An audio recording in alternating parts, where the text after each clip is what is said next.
नमस्कार दोस्तों, मैं आचार्य वसुधा हार्दिक अभिनंदन करती हूं आप सभी का गुरु सप्तऋषि ज्योतिष शिक्षण संस्थान की ओर से। दोस्तों, आज के वीडियो में मैं बात करने वाली हूं एक ऐसे विषय पे जो आने वाले दिन आपके लिए धन वर्षा लेकर आएंगे और जो लोग प्रेम संबंधों में जुड़े हुए हैं या वैवाहिक जीवन में खुशियां पाना चाहते हैं उनके लिए ये 2 दिन का संयोग बहुत ही अच्छा रहेगा। इस समय में ग्रहों की चाल बहुत ही अच्छी चल रही है। शुक्र स्वराशि के हैं, शनि स्वराशि में विराजमान है, बुध उच्च के हैं अपने मित्र मंगल के साथ में। यहाँ पर वृषभ राशि में राहु हैं और केतु जो है वो वृश्चिक राशि में विराजमान है। और हमारी आत्मा का कारक, हमारे पिता का कारक सूर्य अपनी स्वराशि में स्थापित हैं। तो यदि ओवरऑल देखा जाए तो काफ़ी ग्रह स्वराशि के और उच्च राशि में स्थापित हैं। अब इन ग्रहों में भी 2 ग्रहों का ऐसा संयोग बन रहा है जिसे कहते हैं हम चंद्रमा और शुक्र का संयोग। चंद्रमा और शुक्र दोनों ही खूबसूरती और कहीं ना कहीं ऐश्वर्य का कारक हैं। इन दोनों का ये समागम कैसा होगा आपके लिए, आइए जानते हैं आज के वीडियो में। लेकिन अब तक यदि आपने चैनल सब्सक्राइब नहीं किया है तो प्लीज़ सब्सक्राइब कीजिए, लाइक कीजिए और शेयर और कमेंट करना बिल्कुल ना भूलें। तो आइए चलते हैं विषय की ओर, बात करते हैं। सबसे पहले मेष राशि वाले जातकों की यदि मैं बात करूं तो मेष राशि वाले जातकों के सप्तम भाव के अंदर ये योग बन रहा है। शुक्र और चंद्रमा का ये योग सप्तम भाव में बनने के कारण जहां शुक्र स्वराशि के हैं और साथ में खूबसूरती का और अट्रैक्शन का कारक चंद्रदेव भी विराजमान हो गए हैं और सप्तम हाउस होता है हमारे जीवन साथी का। तो यहाँ पर यदि मैं बात करूँ तो मेष राशि वाले जातकों की अगर शादी की बात चल रही थी तो यहाँ से वो सिरे चढ़ सकती है। और साथ ही साथ आप लोगों के लव अफेयर और जो आपकी पारिवारिक लाइफ रहेगी, आपके हस्बैंड वाइफ की जो लाइफ रहेगी वो बड़ी ही रोमांटिक रहने वाली है। साथ ही साथ आप थोड़ा बन सवर कर रहे हैं, खूबसूरती की तरफ आपका बहुत अधिक आपके लाइफ पार्टनर का जो है वो अट्रैक्शन रहेगा। अब बात करते हैं हम वृषभ राशि वाले जातकों के बारे में। तो वृषभ राशि वाले जातकों के लिए ये जो योग बन रहा है वो ये योग बन रहा है शुक्र और चंद्रमा का योग 6ठे घर के अंदर। हालांकि यहाँ पर शुक्र स्वराशि के हैं लेकिन चंद्रमा का यहाँ आने से कहीं ना कहीं आपको थोड़े बहुत हेल्थ इशू हो सकते हैं। साथ ही साथ अगर मैं बात करूँ तो यहाँ पर आप लोगों का जो खर्चा है या आप किसी से पैसा ले सकते हैं, वो पैसा किस लिए रहेगा, आपकी सेल्फ मेंटेनेंस पर जाएगा। क्योंकि वृषभ राशि के जो खुद के मालिक हैं वो शुक्रदेव 6ठे भाव के अंदर आकर भी बैठ गए हैं। तो थोड़ा सा आपको यहाँ ध्यान देने की आवश्यकता है। अगली जो राशि रहेगी जो जहाँ पे शुक्र और चंद्रमा का जो ये योग बहुत अच्छा रहेगा वो रहेगी आपकी मिथुन राशि। मिथुन राशि वालों के लिए शुक्र और चंद्रमा का ये संयोग बन रहा है 5th हाउस के अंदर। 5th हाउस कहीं ना कहीं हमारे प्रेम संबंधों का भी माना जाता है। तो दोस्तों, यहाँ पर आपको कोई नया व्यक्ति मिल सकता है, आपका कोई अपोजिट सेक्स के प्रति अट्रैक्शन हो सकता है, आप किसी की तरफ खींचे जा सकते हैं और इस समय में आपकी लाइफ में कोई नया व्यक्ति ऐसा जुड़ सकता है जिसके साथ आपकी लाइफ आगे लंबी चल सकती है। अब बात करते हैं हम कर्क राशि वाले जातकों के बारे में। तो कर्क राशि वाले जातकों के ये जो योग बनेगा चंद्रमा और शुक्र का ये योग बनेगा, ये 4th हाउस में बनेगा, यानी चतुर्थ स्थान में। चतुर्थ स्थान आपका सुख स्थान भी माना जाता है। यहाँ पर आपको लव अफेयर, खूबसूरती, इन सब चीज़ों से सुख मिलने वाला है। आप कहेंगे कि इन सब चीज़ों से सुख कैसे मिलेगा, कि आपने अपने ऊपर यदि कुछ काम किया है या अपने लाइफ पार्टनर के लिए कुछ ऐसा किया है तो आपको उससे यहाँ से बहुत ही अधिक खुशी का अनुभव प्राप्त होगा।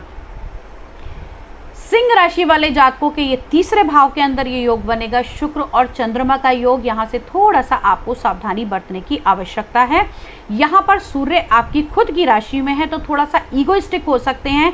हालांकि आपके ईगोइस्टिक होने के बावजूद क्योंकि ये आपके 3रे भाव के अंदर ये योग बन रहा है तो कहीं ना कहीं कोई आपका पुराना ऐसा मित्र हो सकता है जिसके साथ में आपका फिर से जुड़ाव हो सके, फिर से बातचीत शुरू हो और चीज़ें नए तरीके से स्टार्ट हो सकती हैं। अब बात करते हैं हम कन्या राशि वाले जातकों के बारे में। तो दोस्तों, सबसे पहली बात, कन्या राशि के अगर मैं अदर ग्रह देखूं तो यहाँ पर कन्या राशि के खुद के स्वामी बुध उच्चकर होकर लगन में बैठ गए हैं। वाणी पर आपका विशेष प्रभाव रहेगा और साथ ही साथ आपके 2nd हाउस के अंदर जो ये योग बन रहा है सेकंड हाउस होता है आपके वाणी का भी है, आपके मुख का भी है, तो आपके चेहरे की आभा इन 2.5 दिन में कुछ अलग रहेगी। सबसे बड़ी बात, आप अपने आप से बहुत ज़्यादा अधिक प्यार करेंगे और अपने आप को बदलने की कोशिश करेंगे। आपके वाणी का यहाँ पर बड़ा ही अच्छा प्रभाव देखने को मिलेगा। आपकी बातचीत से सामने वाला व्यक्ति बहुत ही ज़्यादा अट्रैक्ट होगा और आपकी वाक्पटुता इस समय में मानी जाएगी, यानी कि आप किसी के साथ बात कुछ भी करेंगे लेकिन सामने वाला व्यक्ति आपकी सिर्फ बातों ही बातों में घुलकर रह जाएगा। अब बात करते हैं हम तुला राशि वाले जातकों के बारे में। तो दोस्तों, तुला राशि वाले जातकों के लगन में ये बड़ा ही अच्छा संयोग बन रहा है। शुक्र और चंद्रमा की युति, साथ में शुक्र यहाँ स्वराशि में है और चंद्रमा साथ में आकर बैठे हैं, दोनों ही ठंडे ग्रह हैं।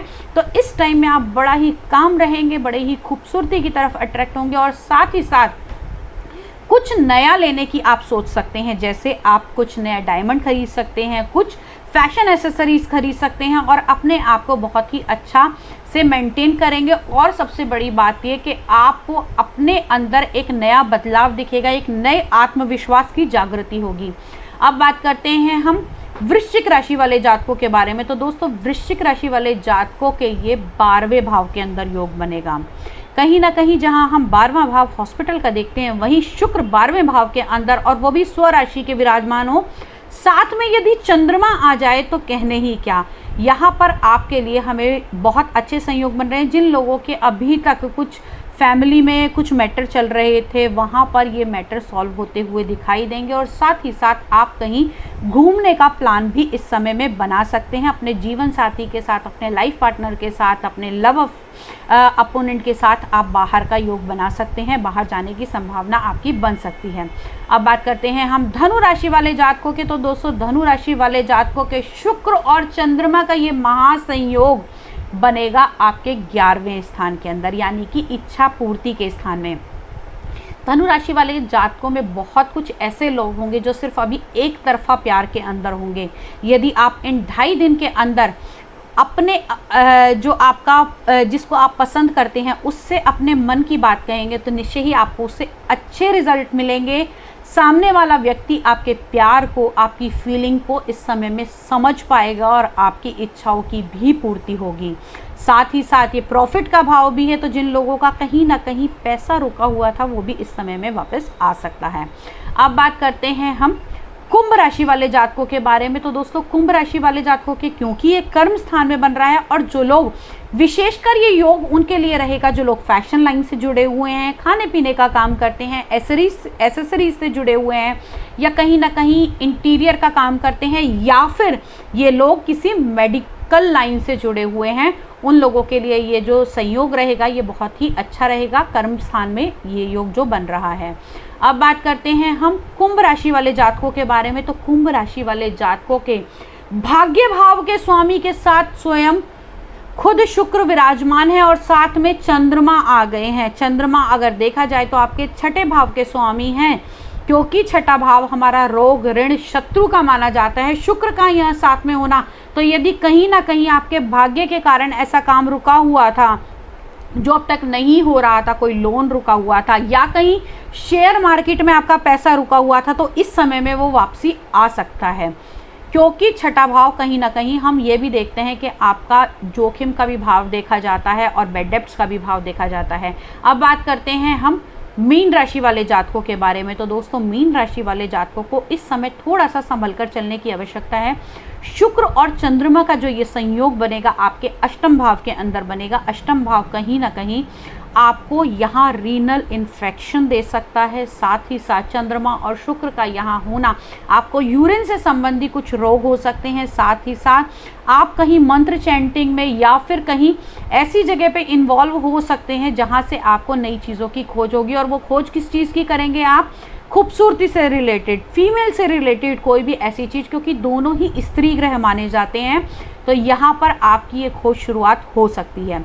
दोस्तों, 12 राशियों में शुक्र और चंद्रमा का ये योग अगले 2.5 दिन के लिए कैसा रहेगा? जी हाँ, 10 सितंबर से लेकर अगले 2.5 दिन तक आपके जीवन में ये संयोग बनेगा। किस राशि पर कैसा प्रभाव होगा, आज के इस वीडियो में हमने डिस्कस करा। अगले वीडियो में आपसे फिर मुलाकात होगी, कुछ नया और कुछ विशेष लेकर आती हूँ। तब तक के लिए जय माता दी।